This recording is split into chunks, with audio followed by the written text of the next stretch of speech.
The Consensus Wars by John Kitchen. Copyright 2025. All rights reserved. This is a work of hybrid fiction that was created in an iterative process using multimodal large language models. Any resemblance to any person, place, or institution, living or dead, is purely coincidental. Chapter 1. The Fracture. Dr. Elena Vasquez closed her laptop with more force than necessary, the sound echoing through the nearly empty conference room. The Science Communication in Crisis Symposium had just concluded with the same tired recommendations that had been circulating for years. Better press releases, more accessible language, partnerships with celebrities. Meanwhile, outside the university walls, her climate research, 15 years of meticulous atmospheric data collection, was being dismissed as a hoax by millions of Americans. "Another brilliant strategy session," muttered Dr. James Chen, gathering his papers with barely concealed frustration. The marine biologist had spent the morning listening to communications consultants explain how scientists needed to stay in their lane while simultaneously becoming more engaging public speakers. Tweet more, use fewer syllables, smile for the cameras, that'll solve everything. Elena looked around at her colleagues, atmospheric physicists, marine biologists, epidemiologists, all watching their life's work crumble under the weight of conspiracy theories and political polarization. The irony wasn't lost on her. Here they were, people who had devoted their careers to understanding complex systems, being told to reduce their findings to bumper sticker slogans. Dr. Amanda Rodriguez, a virologist whose research on emerging pathogens had been crucial during the recent pandemic, slumped in her chair. "I've published 47 peer-reviewed papers on viral transmission. 47. And somehow, my neighbor thinks Facebook videos from a guy in his basement are more credible."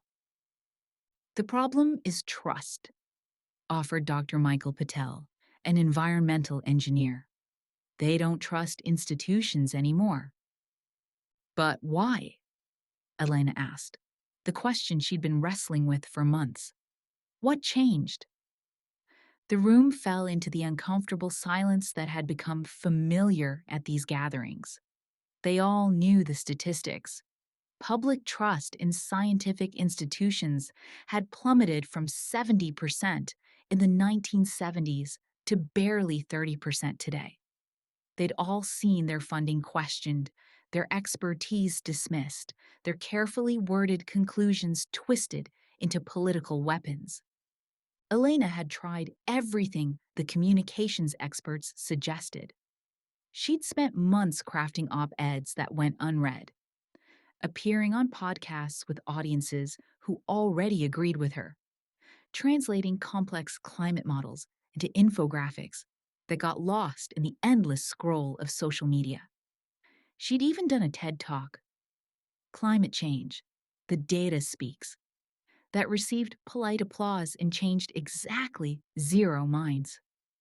"There's got to be another way," she said, her voice cutting through the dejection. Dr. Sarah Kim, a social psychologist who'd been invited to the symposium to discuss the psychology of science denial, overheard. She'd been quietly observing the scientists' frustration all day, taking notes not on their presentations, but on their assumptions. "What if there isn't?" Sarah said, turning heads. "What if the problem isn't our messaging? It's that we're still thinking like scientists?" The room fell silent, the kind of silence that precedes either revelation or conflict. "Meaning what exactly?" asked Dr. Chen, his tone sharpening. Sarah stood up, moving to the whiteboard where someone had written "facts equals persuasion in blue marker. She drew a large X through it. We keep assuming people want truth, but what if they want belonging? Safety? Status? What if scientific facts are just weapons in a war we don't even understand we're fighting?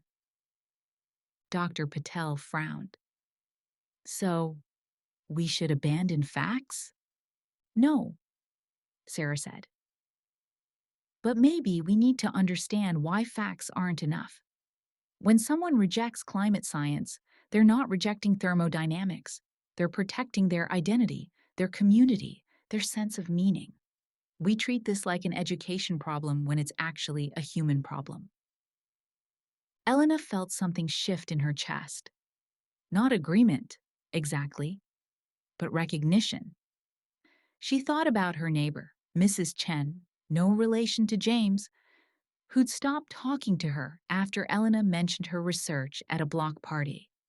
It hadn't been hostility toward data that Elena saw in her neighbor's eyes.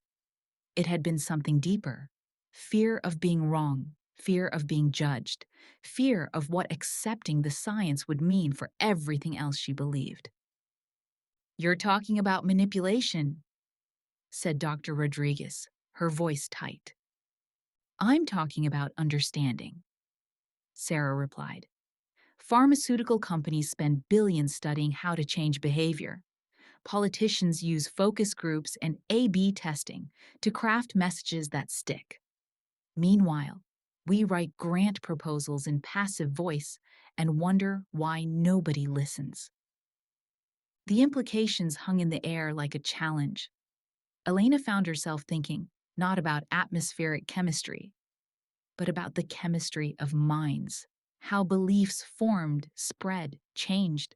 It was a system as complex as any she'd studied, governed by laws they barely understood. "What would that look like?" Elena asked. "Understanding, I mean. Studying." "This?" Sarah smiled, but it wasn't entirely comfortable. "It would mean applying the scientific method to the science of changing minds, testing hypotheses about human persuasion, running experiments on belief formation." "That's not science," Dr. Patel objected. "That's psychology, sociology, marketing." "Why can't it be all three?" Elena found herself saying. "Why can't it be science?" The question hung in the conference room air, which suddenly felt charged with possibility and danger in equal measure. Outside, the sun was setting over the campus, where Elena had spent the last decade trying to understand the atmosphere. Soon, she would begin trying to understand something far more volatile: the human mind. As the scientists filed out, Elena caught Sarah's attention. "That thing you said about running experiments on belief formation, how would someone even begin to do that?" Sarah paused, studying Elena's face.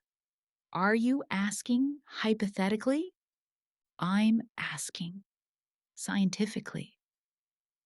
"Then I guess," Sarah said slowly, "we'd need to start with a hypothesis.